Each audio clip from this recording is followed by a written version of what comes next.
Fluid Engine is Squarespace's newest website editing system for blocks and block sections. When editing a page on Squarespace, users can move, layer, and arrange content blocks with ease by dragging and dropping them on a grid.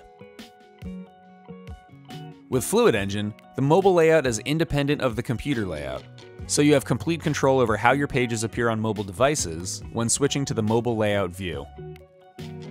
After a new page or section is created, you can add content by selecting the Add Block button to choose a content block from the menu. From here, you can drag it directly from the menu to your page or section. After the block has been added, you can move it freely around the grid, stack it on top of other blocks, and move stacked blocks forward or backwards in the stack. For certain blocks, you can choose a background color or align the content within its container. In the page section settings, you can format the number of rows, change the gap between the cells, and modify several other spacing settings. Squarespace's Fluid Engine will allow you to create unique designs that will help your site stand out.